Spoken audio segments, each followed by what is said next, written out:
Good evening, everybody. Welcome back to RL Global on the PC platform for round number 6 of this championship. Today we head to the valleys of the Styrian Mountains here at the Red Bull Ring in Austria for what will be a race filled to the brim with action and overtake.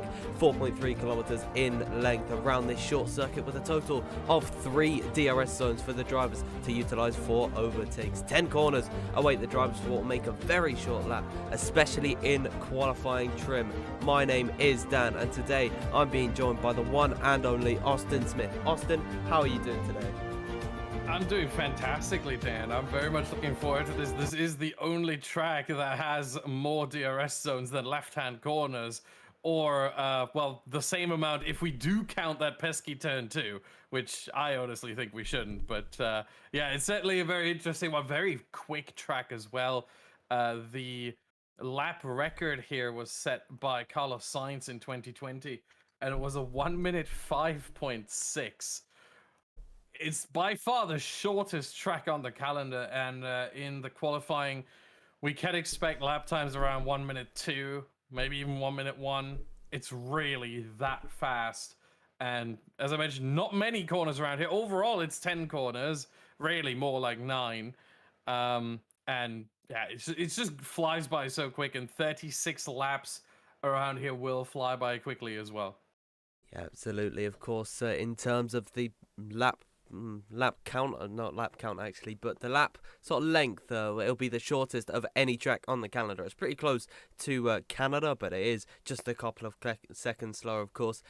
Do believe that is the second smallest track in terms of actual length that is held by Monaco, which has 39 laps, even though the race lap is actually longer. But as previously mentioned, it is 4.3 kilometers in length in total, and that is headed by 155.448 kilometer total race distance. Let's have a little look at the tyres. Pirelli are bringing the C2, C3 and C4 tyres, the mediums being the C3. They can go about 21 laps in this race. They're 8 tenths per second slower than the set of the softs that can only go 16 laps, but the hards, they're about 4 tenths quicker than them, and they can go 26 laps.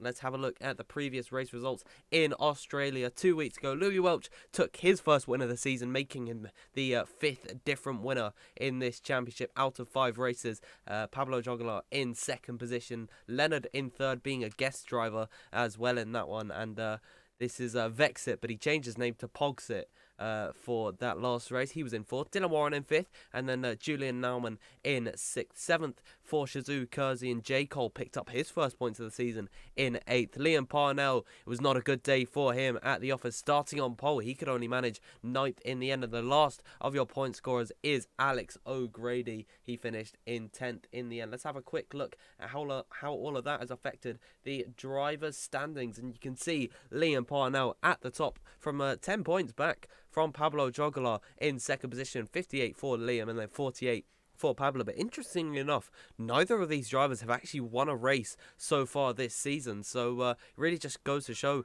how much consistency can work in your favour. And Joe Hannon, he's not been here in a while, but he is still in 3rd in the championship. 4th for Louis Welch after his win, taking him up to 40 points. Nicholas Matteo in 5th position with 34 points, of course winning the first race of the season. And Josh Idaho and Jake Benham joint in 6th position. Then Dario Yumulo in 8th, 9th for Barry Burman and Danny Moreno in 9th as well. Those two joint on 25 points, their only points being the wins that they've taken. Ruben Vallejo in 11th, so is Vexit, both of them on 18 points. Dylan Warren on 13 points, and HX4K is joint with Kersey on 15. Then Leonard, taking the podium last week, also puts him on that same number. Antoine Desalusky, we've not seen him in a while in this league. He's on 14 points, and Yari Fitz and Julian Naumann both join on points for Renault with 12. Then Domenico Leveche in 20th, and Andreas Dormeyer in 21st. J. Cole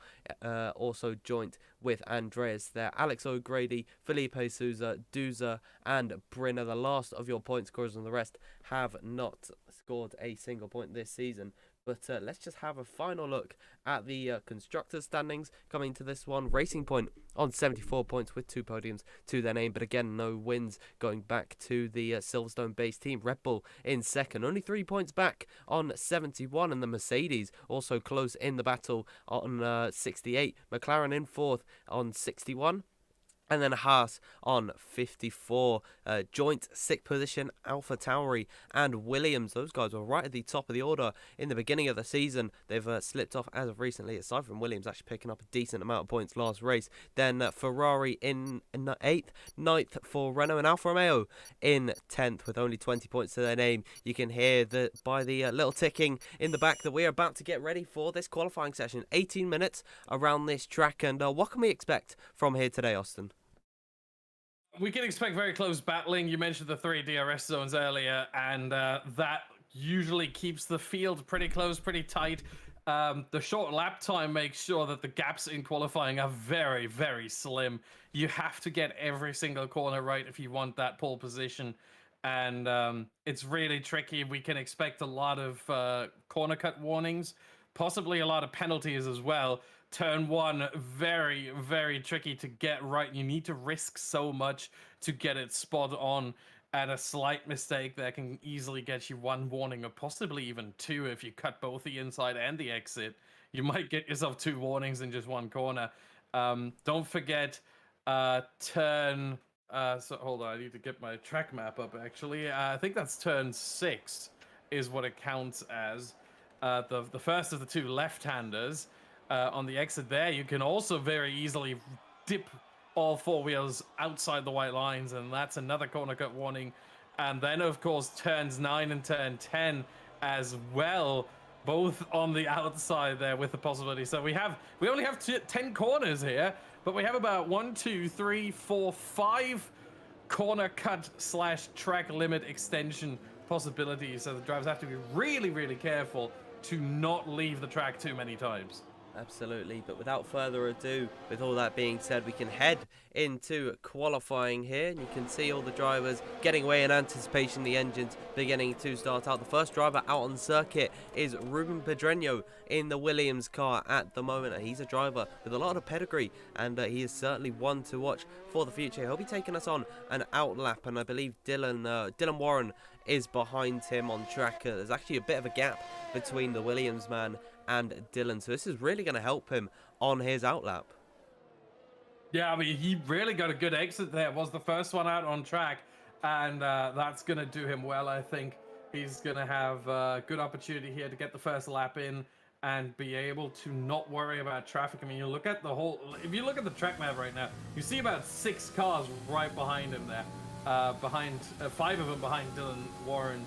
And of course Dylan Warren himself. Now they're leaving a bit of the gap. The Mercedes there, I think that's Danny Moreno leaving a bit of the gap, but he's got 2 AlphaTauris right behind as we go for a lap here around this 4.318 kilometer short circuit. Turn 1 uphill, not as difficult to spot anymore. I think the time has been set to midday and no longer official. Otherwise there would be a massive reflection. Turn 2, this left-hander, it's not really much of a corner. Again, uphill, that helps with braking later. You can brake at the 100-meter board. Got to get the car turned in very quickly and early on the throttle again, because this next straight quite long, heading towards turn 4, downhill, so you have to brake a lot earlier than you normally would. And got to get it right. You don't want to run too wide. You can even invalidate here if you get all 4 wheels off the track. You can possibly invalidate. Unlikely, but it can happen. Now turn 6. Left-hander, yeah, just stays on track. Left a little bit on the table there. Turn 7, tricky as well. You can invalidate here as well if you run onto the curb. So it's more than just 5 opportunities there. 2 more corners left, but 2 very, very tricky ones. Gotta get him right, and he just goes off the track, but he didn't invalidate as he slowed down off the track. And it wasn't a perfect lap, but a 1 minute 2.5 right there from him. I think we will definitely see lap times into the 1 minute ones. Yeah, absolutely. That is still a pretty respectable time. Alexander going into 2nd position, but a couple drivers just finishing up on their runs. I want to focus on Louis Welch, and this is a man that you really can tip for pole position around this circuit because, of course, he's in such good form. 2 podiums in a row. He got 3rd position in Abu Dhabi, and then, of course, he took the win last time out in in Australia. His teammate Danny Moreno's gone to the top of the standings at the moment, 102.087, a really respectable time for Danny Moreno there. But Louis Welch 15.7 through the first sector, now coming off onto the second straightaway where you can utilize DRS on this lap. He might pick up a slight toe from the AlphaTauri car in front of him, but I don't really expect that it'll be benefiting him too much. On the downhill right-hander, really easy to lock the tires up. Alex O'Grady leaving the session, but Louis Welch still following on this lap, and it doesn't seem like he's pushing anymore. Well, it's at least not showing up as having any ERS for him, but a 45.2 through a second sector. I don't think he is actually pushing on this lap, as Red Bull car has gone off, and indeed Louis Welch backing off on that run. He's going to be letting that Williams car through, which I believe is Pablo Joglar. He's just invalidated. I believe he was actually probably coming to the... No, he doesn't look like. He looks like he missed that entry completely there, and I think he was going to finish up on that lap. Yeah, meanwhile, Kersey is coming through the final two corners. He's the only one on a lap right now, and he is going to finish with a 1 minute 2.5. That's good enough for P5 right now as things stand. There's a couple other cars out on track who I think are just about to finish up their in-laps. And we have Jari Fitz in 12th right now, being the only one on an out lap as things stand. Expect from all these drivers to try and get 4 runs in, or most of these drivers at the very least. For Jari Fitz is a bit late here, as this is his first run. I think he'll only be able to get 3. But for most drivers, it should be 4 runs. Let's hope the drivers that just left can rejoin. And yeah, it's really going to be, as Jari Fitz actually invalidates his outlap there. That won't hurt him too much unless he invalidates it again in the final corner. Then the game is going to say, hey, you took a little bit too much there in the final corner. Got too good of a setup for the flying lap, and so that will be invalid as well. But that's not the case for him, so he's now heading up towards turn 1, trying to maximize entry and exit as much as possible. Looked good, not great. I think you can take that a little bit better here. Now up towards turn 3, the hairpin, the slowest corner of the track. That looks good, and has to be a little bit careful there on the throttle. That did not go too well. I think a little bit more aggression could be fine there. Now down towards turn 4. And yeah, a little bit of trail braking. Very important there. You don't want to just brake in a straight line, then turn. You have to trail brake into turn 4 and through turn 4. And he runs wide there through turn 6, and that is going to be his lap over. Question is, he's taking out now. He's taking it slow, trying to recover some ERS, it seems. Will he try to go for another run? Or, yeah, I think he will. He's going for hot lap mode. He's going for a second run. He likes the rhythm he's in. He just didn't like that one corner. So another run for Jari Fitz, as many drivers now on outlaps. And Alex O'Grady on track for a run as well. Yeah, Alex O'Grady is just coming through the first sector split at the moment. Uphill braking in towards turn number 3. He's on a 15.661 through the first sector. Pretty respectable from the Alfa Romeo driver tonight. And he actually did just pick up a slight bit of toe. We're on board with the beautiful red and white livery, one of my favourites on the F1 grid, locking up through turn number 4, as a lot of the drivers do, through 5, and now in towards turn number 6. He's looking quite nice on this lap so far is Alex O'Grady, the young Irishman, of 43.660 through the second sector, so he's looking very strong on this lap. But he does have a couple of cars going slowly in front of him. They do really good to get out of his way, but now through turn number 9, and he is unfortunately invalidated. I think he'll try and finish out this lap just to see what time he would have done, and it would have been a 102.481. That would have been good enough for P5 for him there, and I do believe he'll be pushing once again. Jari Fitz though to cross the line as well, and he's going to go into 3rd position on 2-lap-old soft tyres. Vexit has unfortunately invalidated. That leaves Ika Baena also next, and he is invalidated as well, so drivers cannot hook up laps. We do have Ruben Vallejo in the final sector, and he has been able to hook it up, and as I say that, he invalidates through turn number 9 in towards turn 10, and that have been a good time, good enough for 3rd position. So these drivers really being caught out by the track limits. Yeah, and we'll see that a lot more. This is why it's pretty good for the drivers to have this short of a track where you can try and get 4 runs in. You can invalidate 3 of them as long as the 4th one is good. Of course, that will increase the pressure every time. But you know, I think most of these drivers can handle the pressure quite well. They've been there before, they've done that before, so I think they can handle that quite well as we see more and more lap times coming. Alex O'Grady up to P5, immediately getting beaten by Ruben Pedreño, immediately getting beaten by, who was that? I think that was Shazoo Ace moving up to 5th. So everyone coming in with improved lap times. Louis Welch across the line. That was an invalid lap, it seems. We have Vexit come across the line, improves to P7 on slightly older tires here as well. Baena into the pit lane, couple drivers coming into the pit lane. I think we're at the halfway point, which means usually these drivers coming into the pit lane now to prepare their third run. They're done with the second at the halfway point. They got 2 more to go. Yeah, we do have Pablo Joglar, who is also just invalidated again. He was on a push lap as well, and he does it once again at the same corner. He's really struggling around this track to actually just get it through, especially turn number 9, and he was looking pretty strong on his run as well. So heartbreak for Pablo there. We do have pretty much no one on a push lap at the moment. Their sort of second runs are open. We do have at least one driver on an out lap. A driver who managed to pick up his first points last race. It is J. Cole in the Ferrari, Mr. Reliable. He's turning up every week, so I really do commend him for that one there. And now coming onto his lap in towards turn 1, the ever so tricky corner, which the sun glare normally does get them, but we do have it set to midday, so that is no longer a factor.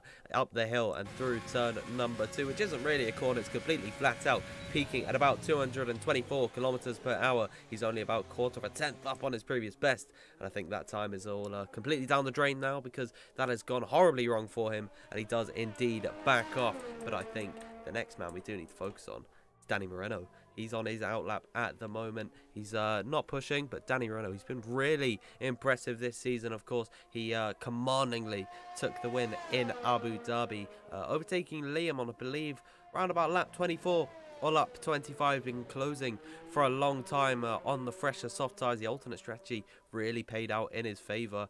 He didn't have a good race last week, unfortunately. It was I believe he actually just left the session at some point because of something that had happened on track, and it was really unfortunate for him there, because he was actually pretty damn quick, as he normally is. They don't call him the machine for nothing, but can the machine get into the 1 minute 1 minute 1.9 is probably going to be his target. He's already on a 1 minute 2.0. Danny Moreno to begin his lap of the Red Bull Ring. It's going to go flying by in just about 61 seconds through turn number 1. He's abused that first corner, and he's done it absolutely to perfection. Now rising up the hill with DRS on board as well in towards the first sector split, and he is improving by a slight amount. It might not be enough to get him to 1 minute 1.9s, but it certainly can be enough to just extend his advantage. He could take a little bit of a slipstream off the Red Bull car, and I don't think he will. He needs to get out of the way, and Vexit indeed does pull off to the right hand side. Kersey leaving the session. Danny Moreno through turn number 4. He's taken that very nicely indeed with a slight lock up there, but it is not going to phase him. He'll continue to push on this lap through turn number 6 and in towards turn 7. He's 1.5 tenths up. Danny Moreno, he could be on for maybe even more than a 1 minute 1.9. It could be a 1 minute 8, 1 minute 1.8, or a 0.7 through turn number 9 and out towards turn number 10. Danny Moreno, this could be your pole time with 6 minutes to go left in the session to cross the line. It is a 1 minute 1 minute 1.902. What a lap, Danny. I was on board for the whole lap, and that felt special to just watch that. That was every single corner. It was just precision after precision after precision. Surgical, I think, is probably the right word to explain this lap from Danny Moreno. And again, it's only 10 corners around here, really about what would that be? 1, 2, 3, 4, 5, 6, 7 braking zones. So it's not that crazy of a track, not that like difficult of a track ultimately, but to extract every single bit that's available through every one of these corners and hooking them up just right. Yeah, that was a fantastic lap right there from Danny Moreno. And he might improve further. I'm not sure that is the pole lap, but I think it's likely that he is going to be on pole. He might just beat himself later on with the potential 4th run coming at the closing stages of the qualifying session. Given that it is Danny, that is something you can expect. You can also expect his teammate Louis Welch on a 1 minute 7.1, and he's just invalidated out the final corner. He could go for another push lap here. That would have been good enough for a P4 there, as I believe someone's just improved. I think that was a Renault car. Avika Baena moving up a position, really good from him. Liam Parnell, wow, very wide through turn number 9. He completely got that one wrong there, and he does indeed invalidate his next lap as well. So he's on the back foot coming into the end of this qualifying session. J. Cole's unfortunately invalidated. What about Alexander, who's just behind the Ferrari car on circuit? Well, he doesn't look like he's on much of a flyer at the moment. I do believe he's on maybe a cool down lap. Actually, he's not too far off his previous pass, 103.2. No, he's just invalidated. These drivers cannot get the track limits down. They're really struggling at this point. And Louis Welch, even though he's invalidated further, he's still pushing to get back into the pit lane. So I think this is really the calm before the storm. No one seems to be on a fluent push lap at the moment, and I think they'll be gearing up for their final run soon.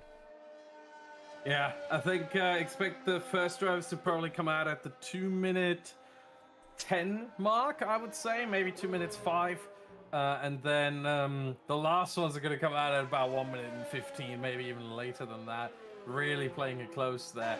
And I think we're going to see everyone trying to get in one lap. And the ones that come out early, obviously they do sacrifice because of track evolution on this game, and because you have just the grip being laid down over the course of the qualifying session. You have a better chance of getting the best conditions very late in the session at the very end, but at the same time you also have the most traffic at the very end. And so it really is a game that you have to play carefully. As I was on board with Vexity, and I think he was pushing, however he invalidated in turn 8 the right-hander after the double left, which is very unusual, but he just dipped all 4 wheels onto the curb there, and that can also ruin your lap and vex it now into the pit lane. As we see, the first car's already coming out now. That's a bit early, I have to say.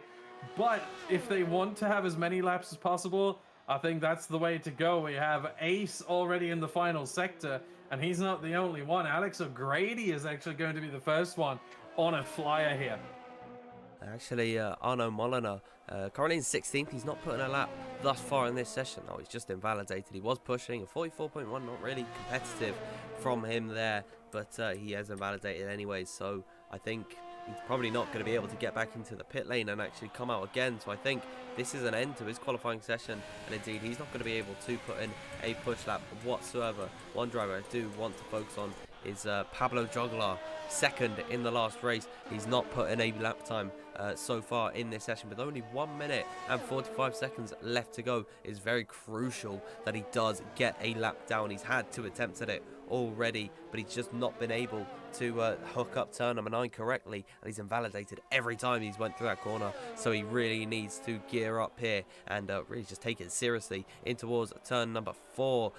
Very nicely done there from him, and off the exit through turn number 5 and up towards turn 6. He's got a McLaren car just in front of him, and I believe that is Ace. Ace getting out of the way very nicely for the Williams driver. 43.7. We're on board with this beautiful white car, and in towards turn number 9, the corner that is perilous to the Spaniard. Has he hooked it up nicely? He has indeed. So this could be a good time from him as Alex O'Grady retires from the session on circuit. Not really what you want to be doing. Pablo Joglar can only manage a 1 minute 2.5, and that is actually Alex O'Grady somehow crashing it in the on the straight. Yeah, don't know exactly what happened there, but that was close for Joglar to get past him there. Thankfully avoided that car, and now it's gone. So Alex O'Grady crashing there. I think he may have intentionally crashed there to retire, which, I mean, if that is the case, it certainly looks like, because it's difficult to crash that far down on the straight. As yeah, you made the noise there. Danny Moreno, what a 1.8. Wow. Unbelievable stuff from him there. We only have 10 seconds left in the session, so it seems like everyone who's just crossed the line, that was a Red Bull car, he will probably be the last one to actually be able to put in a lap. We'll have to catch drivers as they're finishing up on their runs. One of them is a Mercedes car in the final sector, and that's got to be Louis Welch, but he has invalidated, so he's just unable to hook up a run here in this session. Ace crossing the line, he can only manage 6th position in the end. Dylan Warren is in the final sector at the moment, and he is valid. He's got a Haas car just in front of him as well as a Ferrari, but towards the line here comes the Racing Point car. He's flying out of turn number 10 on invalidation. Really unfortunate, and it seems to be a key characteristic. He'd have improved, not on his position, but he would have at least been in the 102 flats. He would have improved on his position. Could he have been faster? Then Yari's just gone into P3 there. Really good from him. Ika Baenya is down on his previous best, and you could expect him to come into the pit lane. What about Carter Lundy making his debut in this race? It doesn't seem like he'll be putting in a lap time. Alexander is invalid on his run, and I think that is the end of qualifying here. Danny Moreno on top with a 101.8, untouchable. The machine 2.5 seconds clear, not seconds, tenths clear of anyone else on circuit. Yari Fitz in second and Dylan Warren in third. But what a qualifying session that was, and it proved that this circuit, which seems easy on paper, it's quite perilous for these drivers. Yeah, certainly. And one thing I saw during the closing stages of the qualifying is I was on board with Pablo Joglar, and he was up on his own time by about half a tenth, which would have moved him up to P10.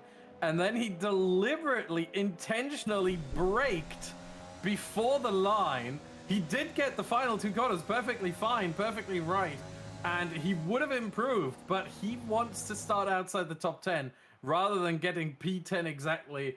It could have been P9 or P8 as well, based on the first 2 sectors. If he gets a good final sector, which it looked like he did, he would have been able possibly to even get a P8, but he decided, P13 is what he likes more, and look how close the margins are there between Ika Baenya in P8 and Pablo Joglar in P13. That's less than a tenth between all those drivers.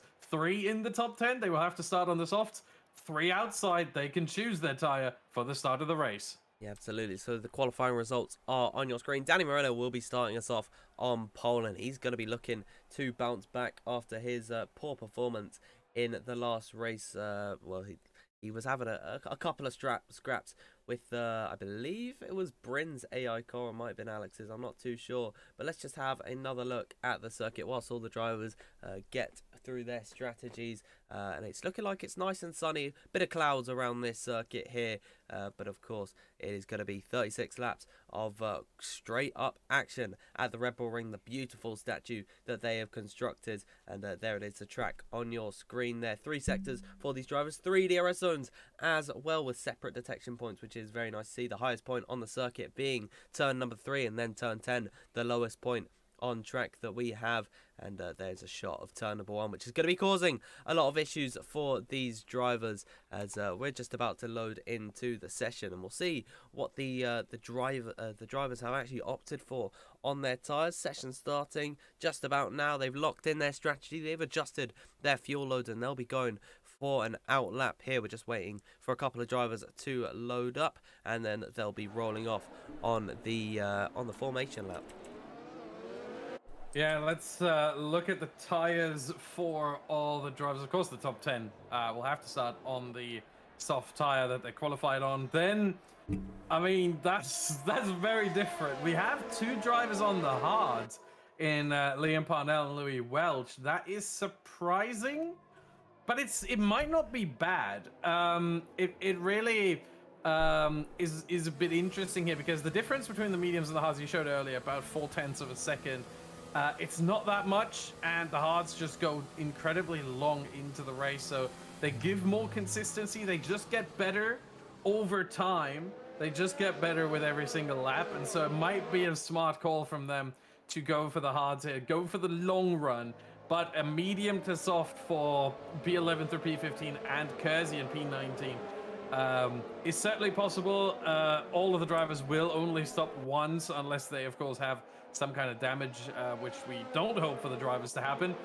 But you never know around a track where everything's going to be this close, all the racing's going to be this close. So one stop for everyone. For the soft runners, it's going to be difficult. Will they try to go for the soft to medium? Will they go for soft to hard? Again, only 0.4 of a second there, the difference. And the softer hard strategy allows them to pit earlier and pull off an undercut. Yep, absolutely. 19 drivers on the grid, and they're just pulling into their grid slots. A bit of a gap between Pablo Hogelar and the rest of the grid. That might be smart from the Spaniard to actually hang back a little bit, let the drivers in front of him, let their tyres get a slight bit colder whilst they're sitting on the grid, because of course the more heat that you have, the more grip that you get. Is a pretty simple term, of course, unless you're overheating the tyres. Then they begin to slide. There's a car out position, and they've just blipped back into position there. But now the lights are coming on. The drivers build in anticipation. 5 red lights here in Austria. And it is go for the Austrian Grand Prix, and it's been a brilliant start from Danny Moreno. Jari Fitz coming under pressure from Dylan Warren, who's going to sail around the outside through turn number 1. Jari Fitz with a poor getaway, and I think Ruben Vallejo is also going to be attacking him here. And now he's actually going to go for the Renault car in front in towards turn number 3. You can see they're all stacking up. There goes Ruben Vallejo on the inside line. Jari Fitz pushed off the circuit, as Dylan Warren could also try and capitalise on this one. They're going to be side by side down the straightaway. Dylan Warren boxed in here. They could be 3 abreast in towards turn number 4, and indeed they almost are, but he just has to back out at the very last moment. They're still going to be wheel to wheel throughout turn number 5 here. Who can get the better run between the drivers fighting for 3rd and 4th? It looks like Dylan Warren around the outside. He just can't keep his nose in there. Oh my goodness, you're already losing your voice again, Dan. Meanwhile, they're still side, but how long? There we go. Finally, Dylan Warren gets the move done into turn 9, and Jari immediately gets caught out by the dirty F from that racing point. Immediately struggles with turn 9, and now there's the overtake by the Haas. That would be Arnaud Moliner, I think. Is that him? No, that would be VSI Andy. We're getting a few issues here with the order of the cars, but it should sort itself out as soon as they get up the hill here. And indeed it does. It is Andy Dormeyer who has made his way past, and Ace as well is about to do it on his Shazoo teammate here. Of course, no alliances between the 2 Shazoo drivers, as they are in McLaren and Renault respectively, and Ace is still there.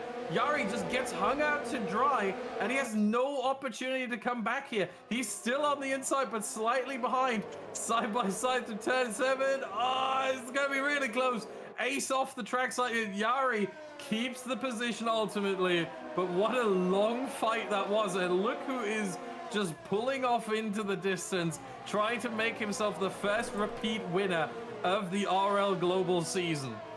Yeah, it's already 1.2 seconds out in front. I do apologise for my coughing there. I've been a little bit sick lately, and already my voice is going a little bit in this Grand Prix. My voice is actually sounding a little bit weird, so I'm going to have to clear my throat just quickly. But beginning lap number 3, we can see that all the drivers, they'll now be within DRS range of each other. And of course, it doesn't really affect you if you're in a bit of a DRS train, which are a characteristic of this circuit. It's really difficult to overtake when you're all in one big gaggle of cars all using up DRS. The only driver on circuit that's actually not going to get to use it in the big train is of course the leader of it, which is Ruben Vallejo. So he'll be under pressure from Dylan Warren and Andreas Dormeyer as well throughout this Grand Prix. Be really tricky for him to defend from these guys when they get to utilize it down the straightaway. Alex O'Grady already with a 3-second time penalty, so the track limits again being troublesome for the drivers in the early stages. It's only been 3 laps and he's already picked up 3 warnings as Andreas Dormeyer closing up to the back of Dylan Warren, about 3/10 off the back of him, but he's just not close enough to utilize DRS effectively. Yeah, Dylan Warren was with a massive moment there on the exit of turn 9. The car was basically sideways. He did well to hold on to it, and that obviously put him a bit on the back foot here against Andy Dormeyer. But Dormeyer's not close enough just yet. However, if Dylan Warren keeps struggling with the car like that, there might be an opportunity. However, Dylan Warren is now all over the back of Ruben Vallejo, and that could go into turn 4. Is he going to look for it? No, he is not. Decides against it. I think they want to work together to potentially try and catch back up with Danny Moreno. I don't think that's going to work too well. I think for Moreno, this is going to be a lights to flag victory if nothing else happens here. But we've seen racing on this track before. Safety cars are possible. self-inflicted mistakes are possible. So I'm not so sure just yet, but the battle over second is heating up by the corner. Vallejo currently leads, Dylan Warren chasing after him. And then we've got Dormeyer, Fitz, Ace, Baena, Pedreño, Carter, Vexit. So many drivers there that are all trying to make up positions here over the course of each lap. And we're already over 10% into the race. Lap 5 just started, and look at how close Dylan Warren gets it. That's a massive slide, and I think there was contact there as well, and that means Dylan Warren will have no chance to overtake potentially Ace. However, he fancies his chances on Yari Fitz, maybe. No, just stays behind. Vexit in P10, however, has a look to the inside of Carter. Can't do it. Oh dear. I think there might have been contact between Carter Lundy and Ruben Pedreño, and now Vexit trying to go around us outside in towards turn number 6. If he can make this one stick, that'll be very fair play to him, but he does have to back out in the end. There was no room to go around the outside, and I think Ruben Pedreño was of every right to take the racing line, but Ika Baena to the outside line in towards turn number 9, and it'd been very impressive if he was able to make up the position through there. Louis Welch with a 3-second time penalty down in 13th position. Ace seemingly struggling in this race. Baena can be the first one to capitalize on his slower pace in this Grand Prix, and off the exit of towards turn number 1 up in towards turn 2. He's going to look to the inside line, which will turn quickly into the outside for turn number 3. He's got his teammate just in front of him, and I think Ace defending from him very difficultly, and a big slide for Ace out of turn number 3. He just about managed to hold on to that one, as Dylan Warren as well getting past Ruben Vallejo, and Andreas Dormeyer getting very close to the back of the AlphaTauri car. So they're all struggling at the moment to really just avoid each other, because we've seen contact up and down the order. But in this DRS train, you don't normally see fighting, but there's quite a bit of it so far in this race. Going back to the Baena Ace fight, Baena and Ace made contact actually, and that's what left Ace a bit vulnerable there. They made contact, got stuck together, part of the collision model of this game, I think, and Ace just wasn't able to get the traction because of that contact. He was the car in front, Baena was the car behind, so there was no issue for Baena, but Ace's rear got a bit loose, and that allowed Baena to then get past. So bit self-inflicted there from Ace, because he pushed Baena out wide here through turn 3, and now Ace running way too deep into the corner. That opens up the opportunity for his teammate Carter, but he's not close enough just yet, and he doesn't try it either, so stays behind for now, and wants to play the long game here, as many drivers do. Yeah, Ace used up the last of his ERS to actually try and defend from Carter Lundy, and I don't think that the young Canadian driver really wanted to fight him too much. There were question marks actually over his head if he was going to race today, because he was having issues with his PC drivers, I do believe, but he has managed to get them sorted, and he is racing here in 8th position on his debut in RL Global. He just gets a 3-second time penalty, so at this rate he'll be outside of the top 10. It's Pedreño spins out the final corner and got a big amount of wing damage there on the left side end plate. And he almost goes for another half spin there, but he just lost the car, it seems. And that spun him around, put him in the wall, and now you'd say he's out of contention in this race. Yeah, it certainly seems so. It's not that much wing damage there, but yeah, the rears are completely lit up because of that spin right there. And now I think he will have to pit rather shortly just to get rid of these soft tires, because the rear tires are complete toast at that point. So it's not easy for him to drive this car at this point. Wouldn't be surprised if he gets another spin at some point, probably throughout turns 6 and 7. There might be a possibility there. I don't think it'll happen here. It might, but yeah, he has to be so careful right now. So dangerous to drive on these now very hot rear tires. And I think if he does pit, he would have to go on to the hards, but then he could make it to the end of the race. Maybe hope for a safety car. We'll see. And he does actually come into the pits as the tires are done. Let's hope that he does not retire. Wouldn't be surprised after this with the wing damage and everything. He does slow down, but he does retire. Okay, unfortunately, Our first retirement of the day, and that spin by Ruben Pedreño just heated up the rear tire so much that he has had enough. So 18 cars still running, and still a lot going on there behind Dylan Warren. Yeah, well, one Spaniard's sorrows, another one's jubilation, because Iker Baeño managed to make the move on his teammate for today, Shazoo Yari. Yari Fitz, of course. He's now into 5th position, a little bit of a ways off of Andreas Dormeyer and Ruben Vallejo, so he does need to close up quicker. But of course, with the DRS, that will be pretty easy to do. And these guys, they've made their intentions clear as they begin lap number 10.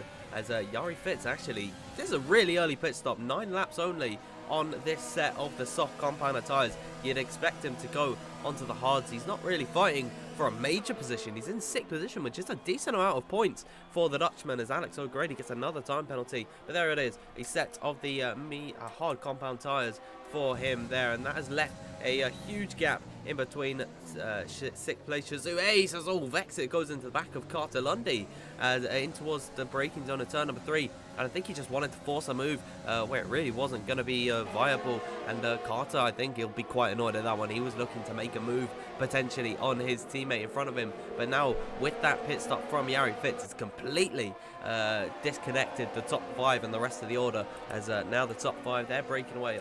I say they're all breaking away. Danny Moreno in a league of his own at the moment, and then the 2nd to 5th position, 4 cars in that gaggle, and then the rest of the field down to about Liam Parnell. They're in one big DRS train. But I think that pit stop from Yari Fitz is going to trigger some more action in the pit lane, and indeed it does.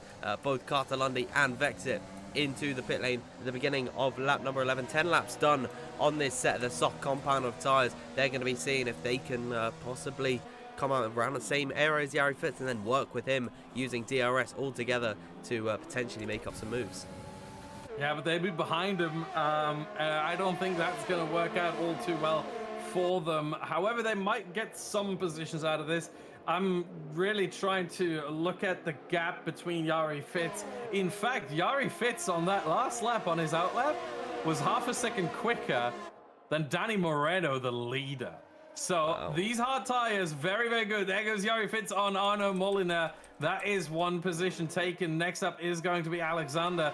And something happened to Kersey. Kersey's off into the wall. That is massive damage to the front of that car. And Kersey will have to limp back to the pit lane. Don't know what happened there. I think this was either with Liam Parnell or J. Cole, because Kersey did not seem to lose many positions there. And he will limp back to the pit lane. After starting last, he made good progress through the field.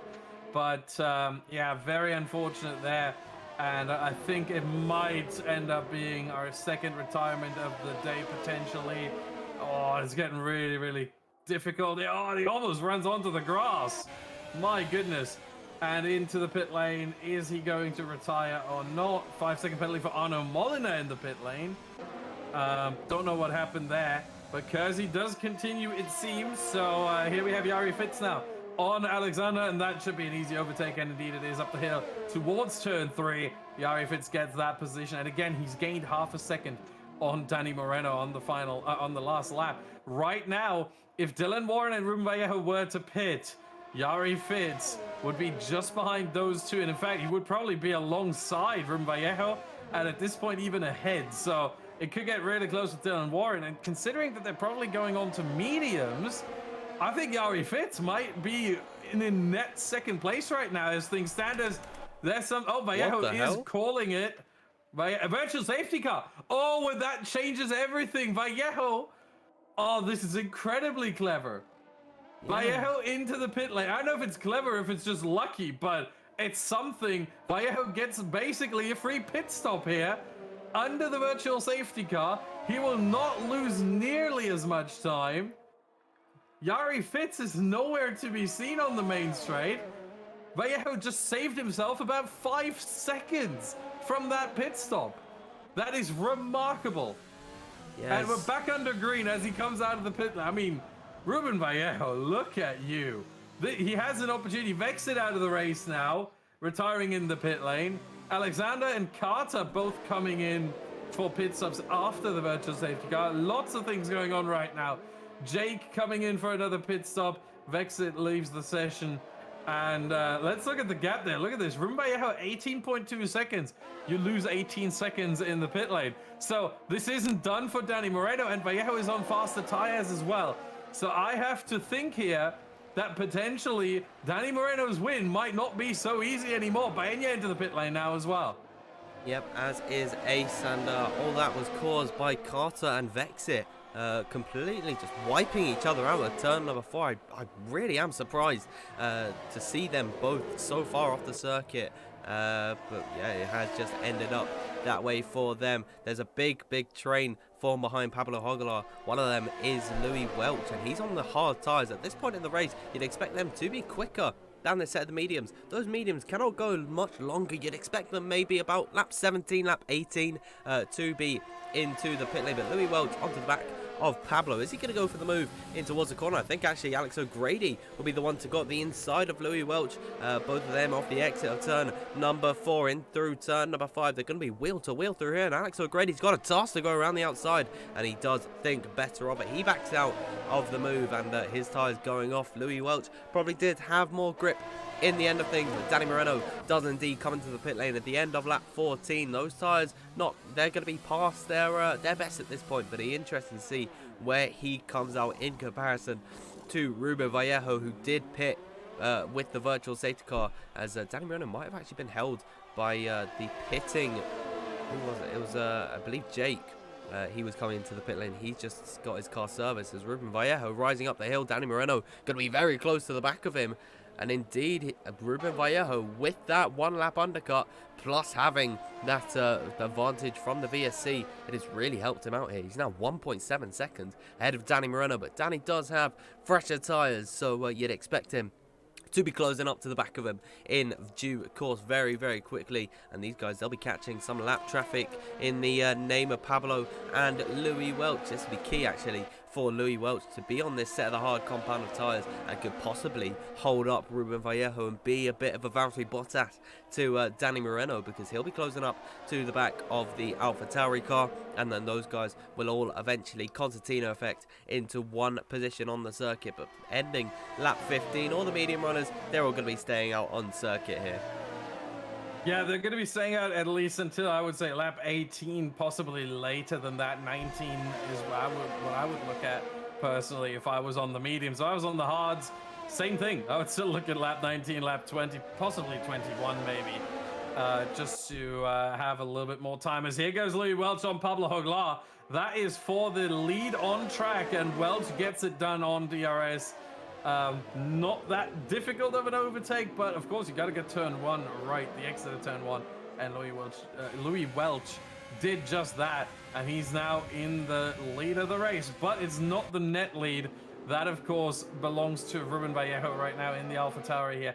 1.8 seconds to Danny Moreno, and the gap has stayed very consistently at the 1.8 second mark. So Danny Moreno, despite having 1 lap fresher tires, even 2 lap fresher tires it seems, although no, it should be 1 lap, so I think there's just a display bug there, has not been making many inroads there on the Spaniard in front. Now it comes down to 1.6.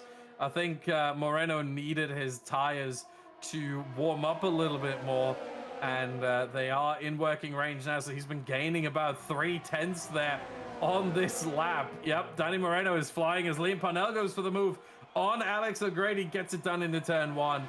That is a position taken by the championship leader.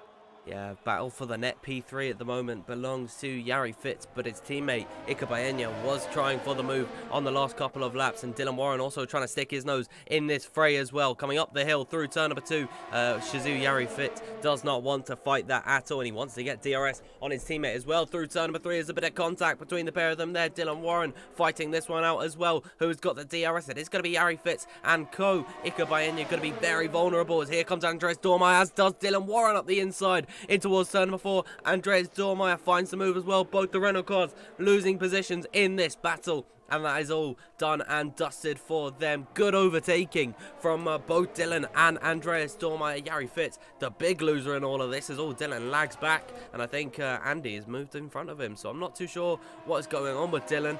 He really does have these internet issues that do cause him a lot of trouble in this championship and other championships as well. I wonder if he'll snap back into position at some point, or maybe he just never made up those positions in the first place. Who knows?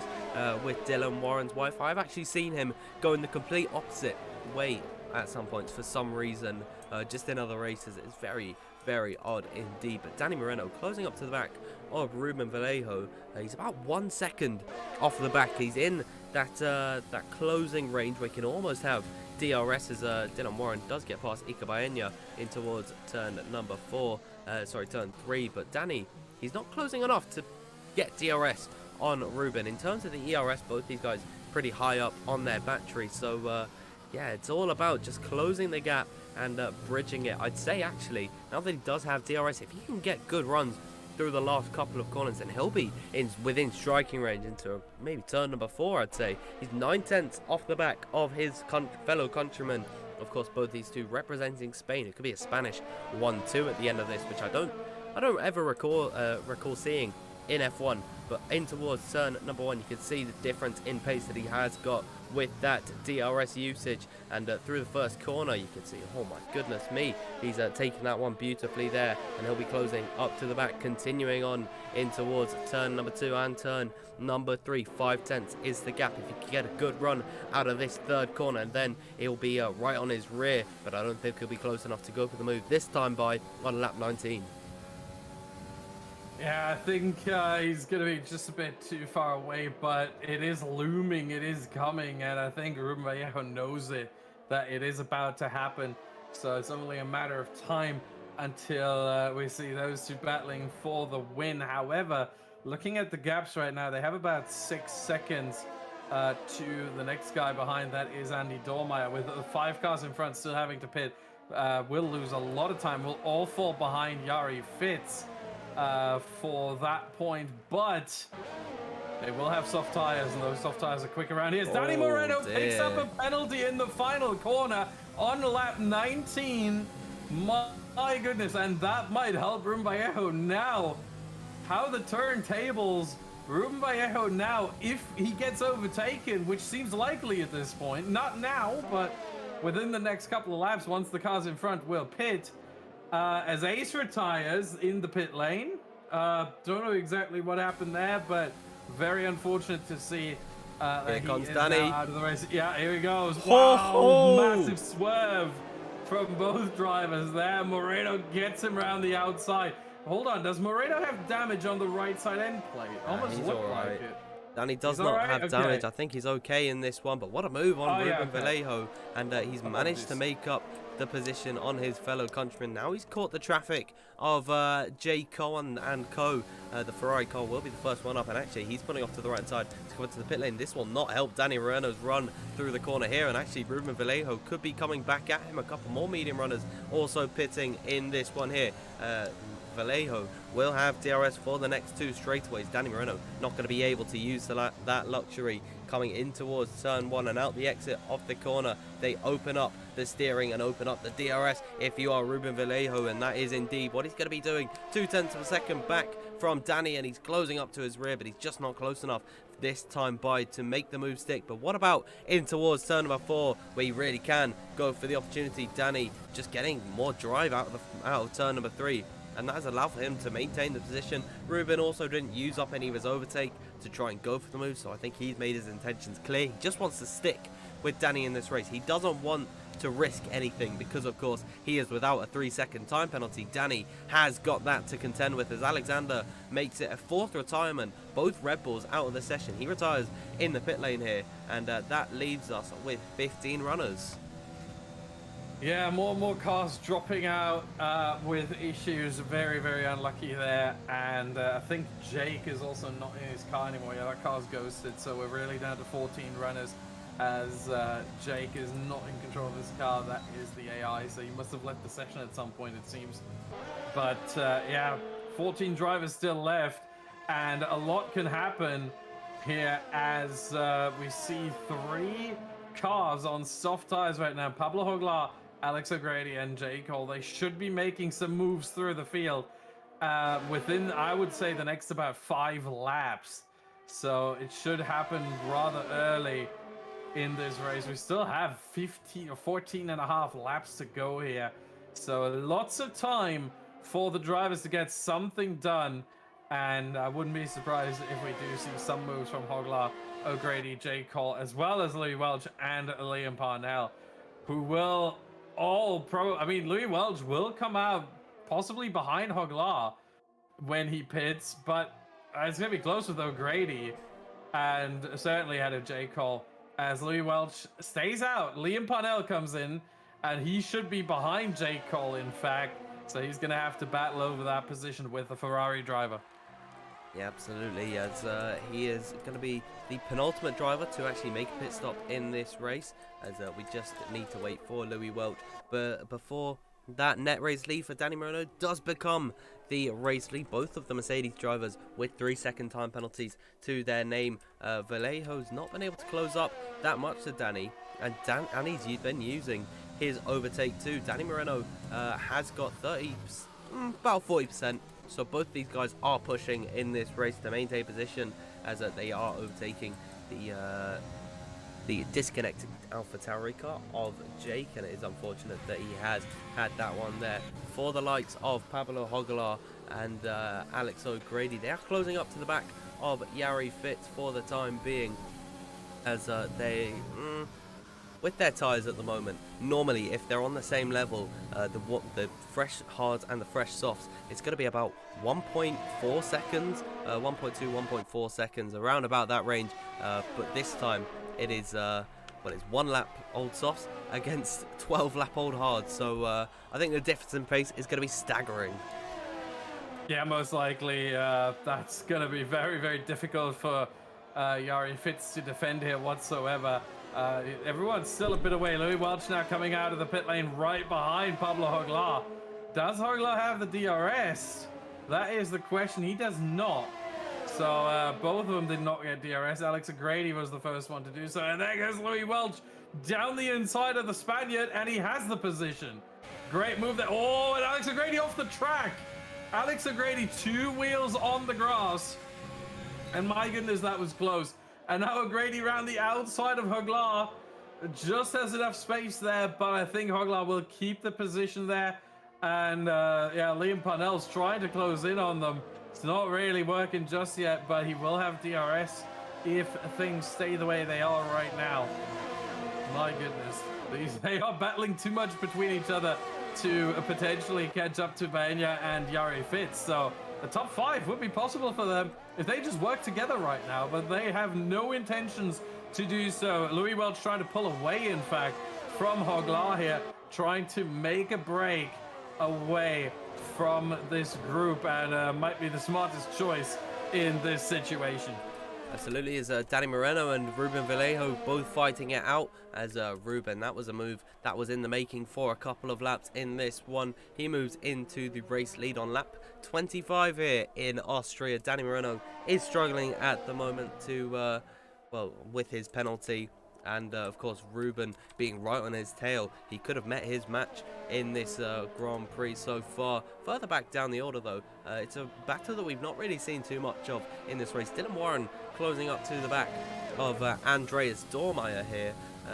Both of them fighting for P3, and they're on the medium tyres. It'll be very touch and go as to whether they make it to the end, and certainly those hard tyres of the drivers around them, and of course the softs as well. They'll be in a much better condition than those mediums, so these guys will be on the back foot towards the end of the race. Louis Welch, that was crucial that he's got that 3-second time penalty, because that is another one added to his time. That's now 11 seconds, so it really does kill any chance of him making up a position. Danny Moreno, round number 2 on Ruben Vallejo, this time by. Danny will be attacking the AlphaTauri car. Ace leaving the session. He's already retired from this race, as Danny's not close enough to go for the move in towards turn number 4. What about Dylan Warren, though?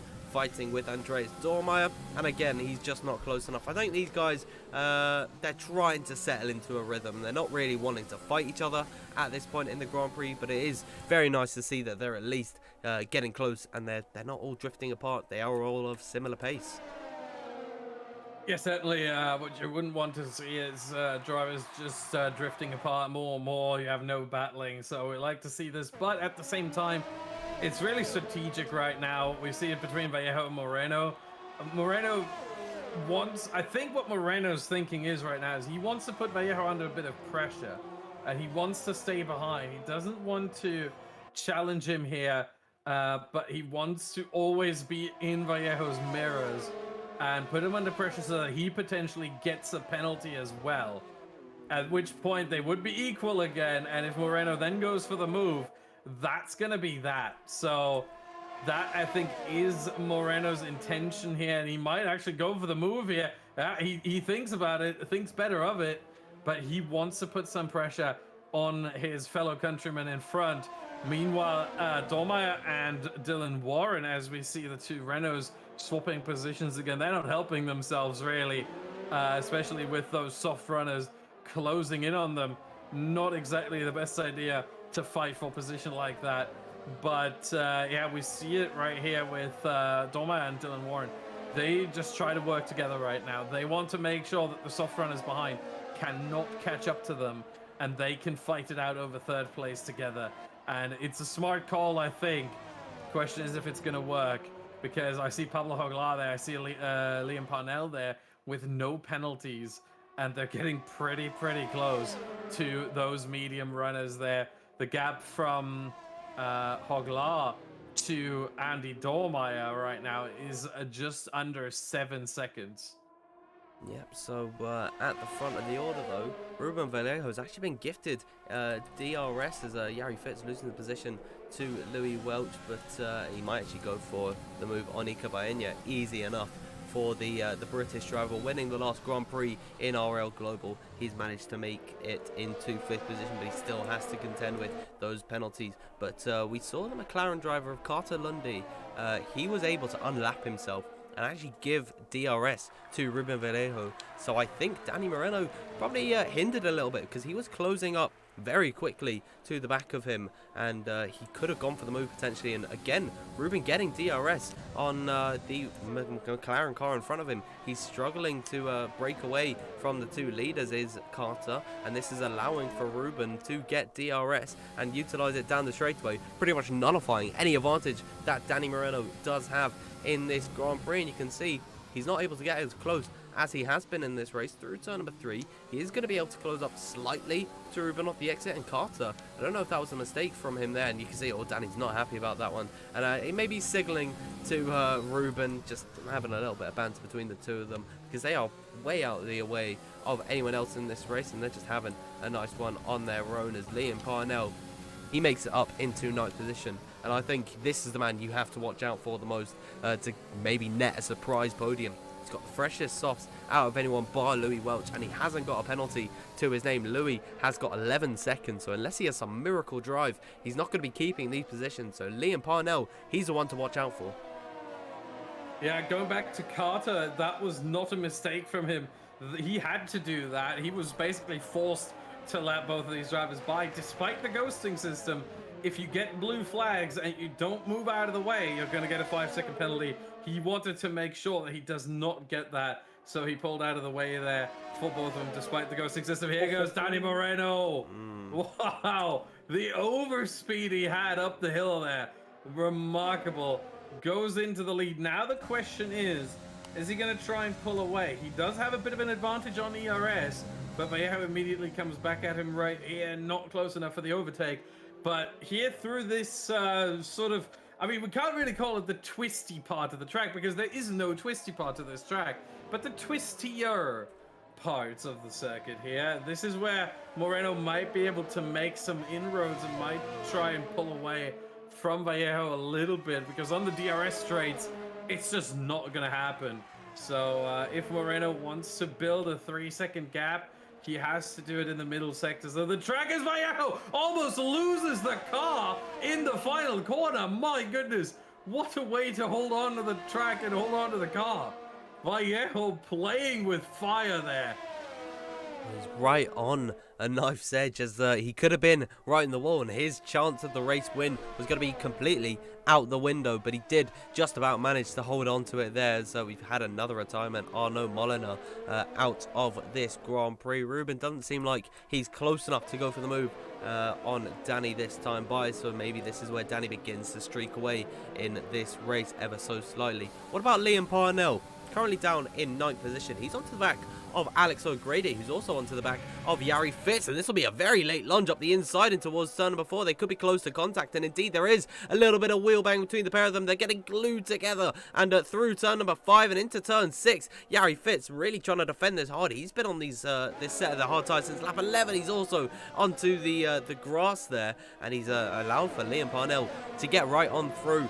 Liam going to be tracking down Alex. He lost a little bit of time in all of that fraying, and they're also losing time to the drivers in front of them because they're going to have to be fighting it this hard in the race. So a little bit of an annoyance, I'd say, for the German driver, but the main thing is that he got the position further up the order, though. Dylan Warren as well. Jari Fitz retiring in the pit lane. That makes it another driver out of this race. Here comes Dylan Warren, though. He's been building up to this for a long time now. He's very close to the back of Andreas Dormeyer. This is for P3 in this race. Both of them having 3-second time penalties to their name, so they are on level pegging in terms of the warnings that they've got and the penalty that will be applied. He's 1.5 tenths back, but he's not going to be close enough to go for the move in towards turn number 4, and I think he'll be waiting for the final part of the race. Yeah, I mean, you want to make your overtake happen as late as possible, because any time that you do it too early gives your opponent opportunities to come right back at you, and that's what you want to deprive them of. So you have to pick your moment just right. If you do it too early, of course, there might be the comeback by your opponent. If you do it too late, you might fail, and then you have no more time left for a second attempt. So you have to really play your cards right, and Dylan Warren here is trying to get that move done at some point within the next few laps. It doesn't seem like he's trying it just yet. He's getting closer, but oh, he has to go for it because he has so much overspeed here. And now there's going to be some DRS for Andy Dormeyer down this straight, down towards turn 4, but Dylan Warren with a much better exit here, and that should see him come through and at least keep the position for now. But still, 3.5 laps left to go. That's 9 DRS straights still to come, and really 9.5 even, as the run to the line, of course, would be another half a DRS straight on the final lap. So a lot still going on here, but Dylan Warren is actually trying to make a run for it and trying to get away from Andy Dormeyer. He's seen that Dormeyer might be a bit weaker in the middle sector, and Dormeyer is trying to claw back and get Dylan Warren back, but it's not really working. It seems like Dylan Warren has a lot more ERS. Indeed, he does, by the tune of a quarter of the whole battery charge more for Dylan Warren, 25% extra, and he will use that to good effect here to try and build that gap over a second.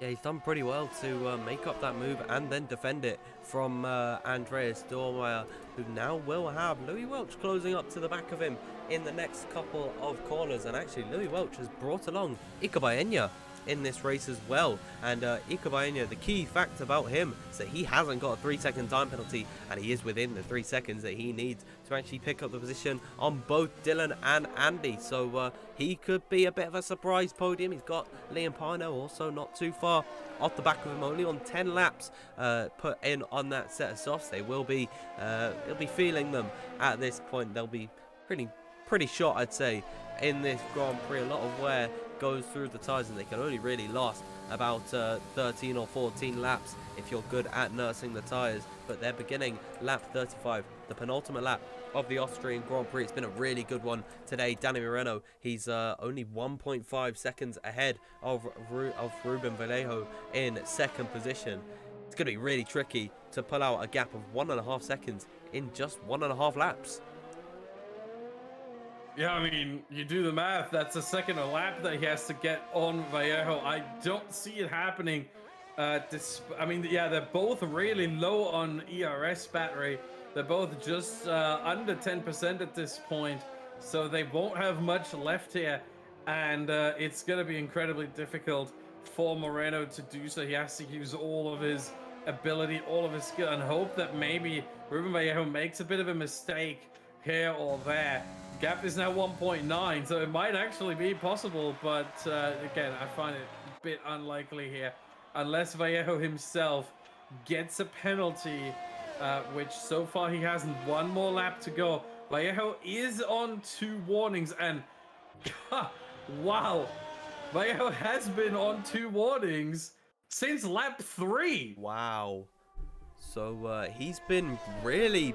He'd have had to been a lot more careful than he has been in this Grand Prix. He's been really pushing to fight with Danny Moreno. Kudos to him. And, well, if he does get a penalty in the end of this race, it'll be absolutely heartbreaking. 9/10 is all Danny needs to pull out, but he only has about 1.5 sectors left to go in this Grand Prix. He's driven a really strong race and he's had brilliant pace since the very beginning. The virtual safety car not helping him in the end, but now Danny Moreno with just 1 more sector left to go in this Austrian Grand Prix to take the win on circuit and potentially on track. 7/10 is now all he needs through the final part of this race. Ruben Vallejo could be taking his first win of the season. Danny Moreno through the last 2 corners. Andreas Dormer getting a penalty, but out the final corner the checker flag falls. Lap 36 completed. Danny Moreno wins on circuit, but Ruben Vallejo takes the win in Austria, and Danny down in second. Dylan Warren on circuit as well will be finishing in third, but I believe it'll go the way of Ika Baena in third position, Dylan in fourth, Liam in fifth, Andreas Dormer dropping to sixth, seventh for Louis Welch, Alex O'Grady in eighth, ninth for Pablo Hogla. Make that eighth because he's managed to jump Alex O'Grady in the end, and I believe the last of the point scorers is going to be J. Cole. Then we got Kersey and Carter Lundy, and then Jake. Those guys yet to finish the race. But what a Grand Prix we've just seen there, Austin. Yeah, what a great race. And the championship has not been decided yet, but Liam Parnell has improved his situation here significantly with the 5th place and the fastest lap. He will now be sitting provisionally. Of course, potential stewards inquiries might change this a little bit, but right now he'll be sitting on 69 points. Pablo Hogla only got a P8, if I remember correctly. Let me see the results here in full. Yes, indeed. So that's going to be 52 points for him, 17 down. Joe Hannon is now out of the race, out of the championship race. Louis Welch gets 6 points, so he'll be on 46, so he's just about in. Ruben Vallejo is going to be on 43, so he's technically still in. He has to win and get the fastest lap and hope that Liam Parnell scores 0, but he's technically still in. Danny Moreno, he'll be on 43 as well, so for both of these drivers, it's going to be exactly the same. They will have to win and hope that Liam Parnell scores no points, and even then, you know, they might need more going their way. And I think everyone else, looking at the standings here, everyone else pretty much is out of the championship running. So it's going to be Liam Parnell, Pablo Hogla, Louis Welch, Ruben Vallejo, and Danny Moreno, who still have a mathematical chance of winning this championship next week at Belgium. Yeah, Belgium going to be the final race of the season, so it'll be really interesting to see how those guys fare at the longest circuit. We go to pretty much the shortest circuit to then the longest, about 30 seconds longer in lap time for those guys. But from us, I do believe that is the end of the stream, unless we do have anyone in the waiting room. Doesn't seem we're actually in the waiting room. I didn't realise that, but we were just in the wrong box the entire time. But I do think that is the end for our end here. Thank you all for coming and watching. It was a brilliant race here in Austria, but from us it is goodbye.